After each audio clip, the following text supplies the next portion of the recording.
पूरा देश 24 अक्टूबर को दिवाली का पर्व मना चुका है, मगर उत्तराखंड के लिए 11 दिन बाद भी दिवाली रही। जी हां, शुक्रवार को पहाड़ वाली दिवाली धूमधाम से मनाई गई।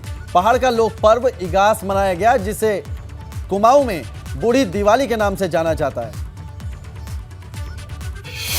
बड़ी खबर आ रही है देहरादून से, जहां सचिवालय में आज सीएम धामी की अध्यक्षता में अहम बैठक होगी। भर्तियों के संबंध में कार्मिक विभाग के अधिकारियों के साथ मुख्यमंत्री आज बैठक करेंगे। अलग अलग विभागों में जल्द भर्तियां कराने को लेकर मंथन किया जाएगा।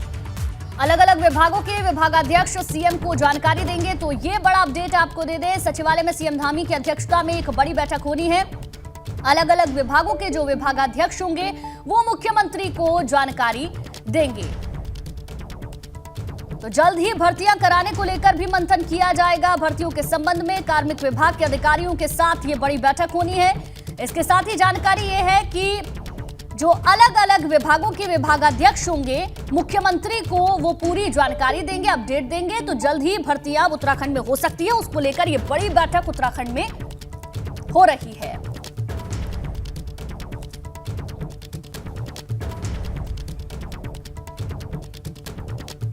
देहरादून से अगली बड़ी खबर, जहां भारत जोड़ो यात्रा को लेकर कांग्रेस की बैठक। प्रदेश प्रभारी देवेंद्र यादव तैयारियों को लेकर बैठक करेंगे। कांग्रेस प्रदेश अध्यक्ष करण महारा बैठक में शामिल होंगे। नेता प्रतिपक्ष यशपाल आर्य, पूर्व सीएम हरीश रावत भी मौजूद रहने वाले हैं। बिल्कुल, सुबह 11 बजे कांग्रेस दफ्तर पर इस बैठक का आयोजन होगा और बताया जा रहा है कि 7 नवंबर को बद्रीनाथ से कांग्रेस भारत जोड़ो यात्रा निकालेगी और उसको लेकर आज तैयारियों का जायजा लेंगे, तैयारियों की समीक्षा करेंगे। उत्तराखंड कांग्रेस के प्रभारी देवेंद्र यादव, पूर्व सीएम हरीश रावत मौजूद रहेंगे। नेता प्रतिपक्ष यशपाल आर्य, कांग्रेस प्रदेश अध्यक्ष करण महारा भी इस बैठक में शामिल होंगे। और जो भारत जोड़ो यात्रा है उसको लेकर क्या कुछ तैयारियां की गई हैं, उन सारी तैयारियों पर समीक्षा बैठक की जाएगी, जोर डाला जाएगा ताकि वक्त पर यात्रा से जुड़ी सारी तैयारियां पूरी हो जाए।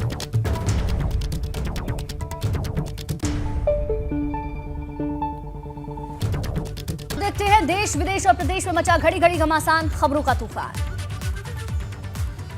बिल्कुल, सपा नेता आजम खान की विधायकी रद्द होने के बाद अब भाजपा के विधायक विक्रम सैनी की विधानसभा सदस्यता भी रद्द हो गई है।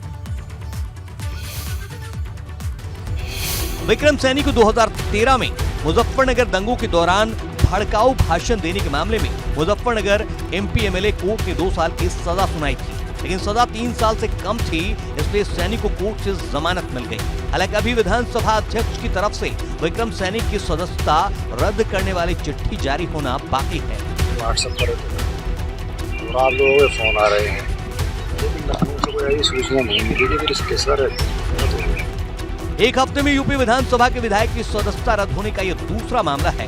इससे पहले हेड स्पीच के मामले में दोषी करार दिए जाने के बाद 28 अक्टूबर को सपा विधायक आजम खान की विधानसभा सदस्यता रद्द हो गई थी। लेकिन आजम खान को 3 साल की सजा मिली थी, जिसके बाद आरएलडी अध्यक्ष जयंत चौधरी ने यूपी विधानसभा अध्यक्ष सतीश महाना को चिट्ठी लिखकर आजम खान के खिलाफ कार्रवाई में खतौली से भाजपा विधायक विक्रम सैनी के मामले में संज्ञान लेने की मांग की थी। वहीं अनुप्रिया पटेल को एक बार फिर से निर्विरोध अपना दल एस का राष्ट्रीय अध्यक्ष चुन लिया गया है, जिसका ऐलान लखनऊ के इंदिरा गांधी प्रतिष्ठान में पार्टी के राष्ट्रीय अधिवेशन में किया गया। राष्ट्रीय अध्यक्ष बनाए जाने पर उन्होंने पार्टी पदाधिकारियों को धन्यवाद दिया और भावुक होते हुए सोनीलाल पटेल को याद किया। अपेक्षाएं और उम्मीदें मुझ पर है, उस वक्त मुझे बहुत भय सता रहा था, लेकिन मैंने अपने मन में ये संकल्प लिया, शेर बाप की बेटी कभी पीछे नहीं हट सकती। पार्टी के राष्ट्रीय अधिवेशन में यूपी के कैबिनेट मंत्री आशीष पटेल ने अपने कार्यकर्ताओं को हिदायत दी। उत्तर प्रदेश विधानसभा चुनाव में अपना दल एस प्रदेश की तीसरी सबसे बड़ी पार्टी के रूप में उभर कर सामने आई है। इस ऐतिहासिक सफलता के बाद भारत निर्वाचन आयोग ने पार्टी को राज्य स्तरीय पार्टी का दर्जा दिया है।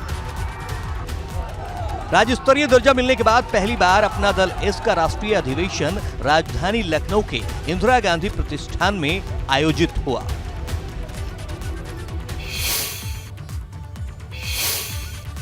उत्तर प्रदेश से लेकर बिहार में उस वक्त सियासी हलचल बढ़ गई जब अखिलेश यादव और लालू यादव की मुलाकात की एक तस्वीर सामने आई। मुलायम सिंह यादव के निधन के बाद अखिलेश यादव पहली बार गुरुवार को दिल्ली पहुंचे, जहां उन्होंने आरजेडी प्रमुख लालू प्रसाद यादव से उनके आवास पर जाकर मुलाकात की। दोनों नेताओं के बीच काफी देर तक बातचीत हुई। इस दौरान लालू यादव और अखिलेश यादव के अलावा राबड़ी देवी भी मौजूद थी, जैसा कि तस्वीरों में साफ साफ दिख रहा है। दोनों नेताओं के बीच हुई मुलाकात के दौरान आरजेडी एमएलसी सुनील सिंह भी मौजूद थे। हालांकि अभी तक ये साफ नहीं हो पाया है कि दोनों के बीच मुलाकात के दौरान किन मुद्दों पर चर्चा हुई है। दरअसल लालू यादव बीते दिनों ही सिंगापुर से वापस भारत लौटे हैं। वो किडनी का इलाज कराने के लिए सिंगापुर गए हुए थे। उनके वापस लौटने के बाद सपा प्रमुख अखिलेश यादव उनसे मिलने पहुंचे। मुलाकात के दौरान दोनों की तस्वीरें भी सामने आई।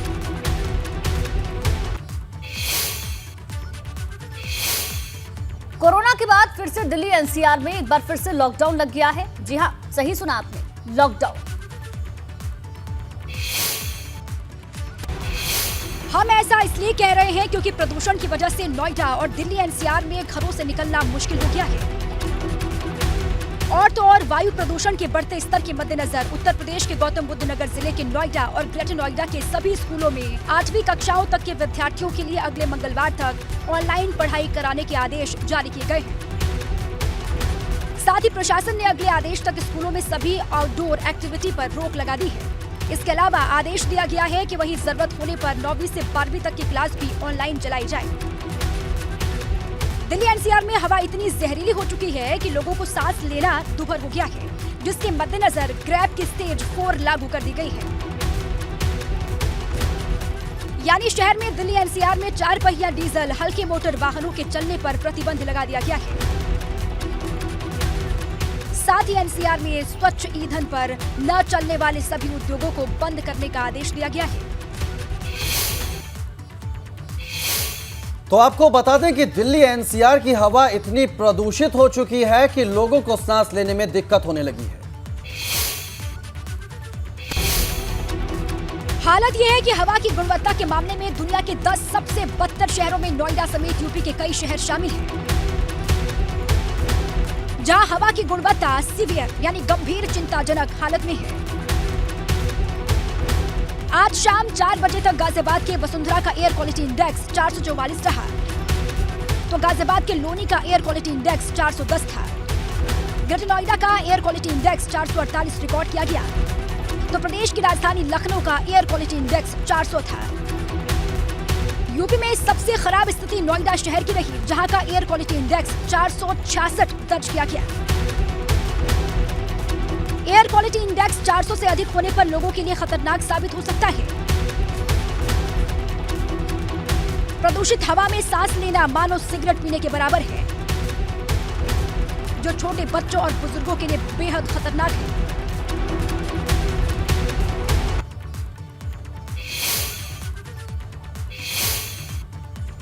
शहर शहर दम घोटू जहर के बाद अब प्रशासन ने सख्त रुख अपनाना शुरू कर दिया है। फतेहपुर में पराली जलाने के बढ़ते मामलों को रोकने के लिए टास्क फोर्स बनाई गई है।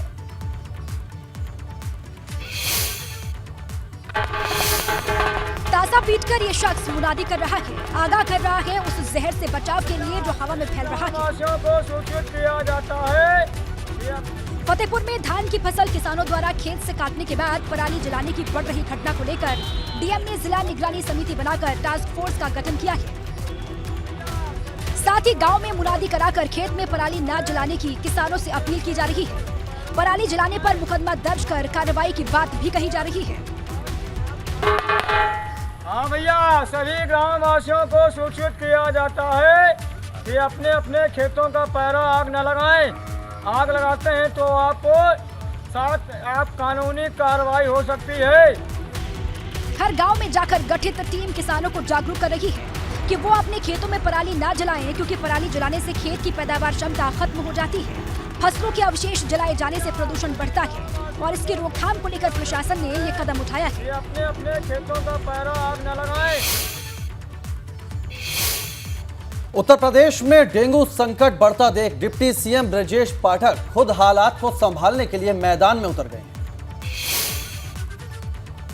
खुद योगी सरकार डेंगू के बढ़ते मामलों को लेकर गंभीर है। सरकार ने स्वास्थ्य विभाग की हाई लेवल कमेटी बनाई है जो स्वास्थ्य मंत्री ब्रजेश पाठक को 3 दिनों में रिपोर्ट सौंपेगी कि आखिर यूपी के शहरों में डेंगू के मामले क्यों बढ़ रहे हैं, जिसमें रिपोर्ट के आधार पर विशेष अभियान चलाया जाएगा और लापरवाही बरतने वालों पर कड़ी कार्रवाई की जाएगी। लेकिन दवाई पड़ी होगी, नहीं पड़ी है तो यहाँ भी डलवाएंगे और कार्रवाई होगी। तो समस्या क्या है कि सबको जुटना पड़ेगा, आपको भी लगना पड़ेगा।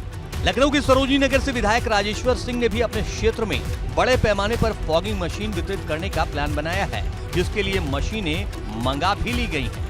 रहा था कि संसाधन पर्याप्त नहीं है, डेंगू नियंत्रण नहीं हो पा रहा, इसीलिए मैंने हर वार्ड को 3-3 मशीनें देके, फॉगिंग मशीन, स्प्रे मशीन देके नगर निगम का और सहयोग किया है।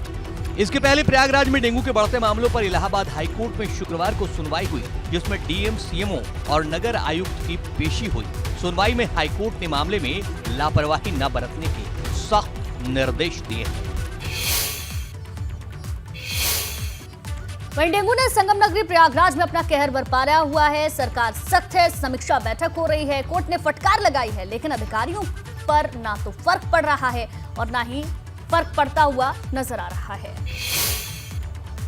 ये तस्वीरें प्रयागराज में लगे फाउंटेन की है जो सर्किट हाउस में लगा हुआ है। इसी में ब्रजेश पाठक ने स्वास्थ्य विभाग की समीक्षा बैठक ली है। सर्किट हाउस में आने वाले सभी आला अधिकारी, नेता हो, मंत्री, सभी का आना जाना लगा रहता है, लेकिन ना तो किसी को ये गंदगी दिखती है और ना डेंगू को फैलाने वाला ये फाउंटेन। और यहाँ पर साफ सफाई के इंतजाम नहीं है। तो सर्किट हाउस जहाँ रोजाना दर्जनों की संख्या में वीआईपी आते हैं, जहाँ सूबे के डिप्टी सीएम और स्वास्थ्य मंत्री ब्रजेश पाठक खुद यहाँ पर मौजूद है। हालांकि जब एबीपी गंगा ने इस गंदगी और डेंगू फैलाने वाले फाउंटेन पर सवाल उठाए तो इसका जवाब खुद डिप्टी सीएम ने दिया। ये एक अभियान है, ये जन आंदोलन है। बीमारी किसी एक व्यक्ति के लिए रोकने के लिए नहीं है, जब तक जन नहीं जुटेगा। कोर्ट की फटकार और सरकार के सख्त निर्देशों के बावजूद सरकारी अमला अब भी कुंभकर्णी नींद सोया हुआ है। अब भी ज्यादातर काम सरकारी फाइलों तक ही सीमित है और ग्राउंड जीरो पर उनका कोई खास असर होता हुआ नजर नहीं आ रहा। 1200 से ज्यादा छात्रों के भविष्य से खिलवाड़ करने वाले गोरखपुर में यूपी के पहले डॉक्टर गैंगस्टर परिवार की 100 करोड़ की संपत्ति कुर्क कर दी गई।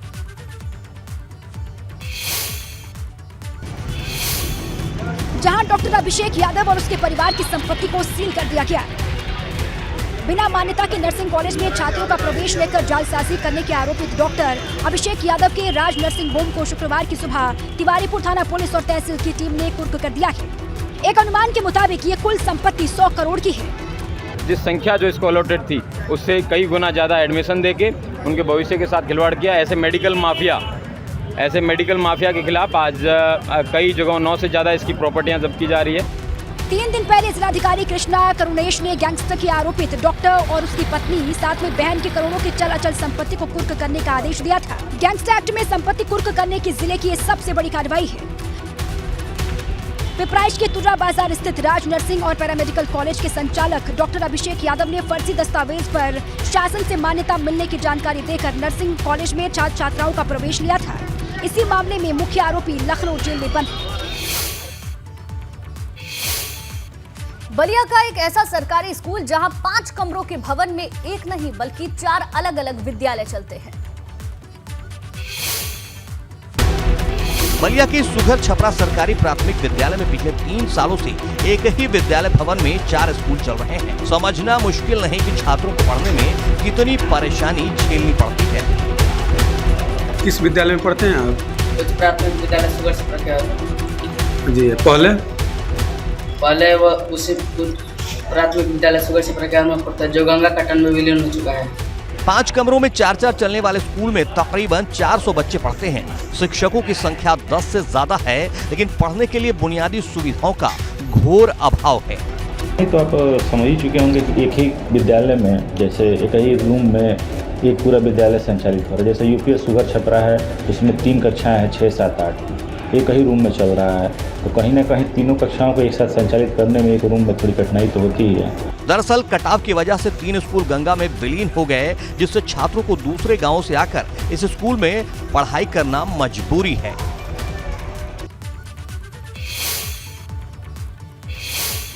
लखनऊ में एक युवक ने घंटों हाई वोल्टेज ड्रामा किया। पुलिस के समझाने बुझाने के बाद युवक को पेड़ से नीचे उतारा जा सका। सुबह सुबह गौतमपल्ली थाने के पास स्थित पीपल के एक पेड़ पर एक युवक चढ़ गया।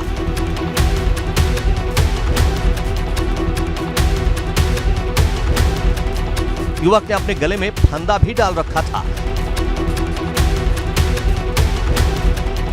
युवक को देखकर आसपास लोगों की भीड़ जमा हो गई। हर कोई ये जानना चाह रहा था कि युवक ने ऐसा क्यों किया। कोई पेड़ पर चढ़े युवक को निहार रहा था तो कोई अपने मोबाइल से वीडियो बना रहा था। ये पूरा ड्रामा गौतमपल्ली थाने से महज 50 मीटर की दूरी पर हो रहा था। लोगों ने जब देखा तो पुलिस को सूचना दी गई। उच्च अधिकारियों तक बात पहुंचाई गई। दल बल के साथ पुलिस मौके पर पहुंची। माइक के जरिए युवक से पेड़ से उतरने की अपील की गई। लोगों की माने तो युवक सीएम योगी से मिलना चाहता है। पुलिस ने माइकिंग के जरिए युवक को यह भरोसा दिलाया कि वो उसकी तमन्ना जरूर पूरी करेंगे।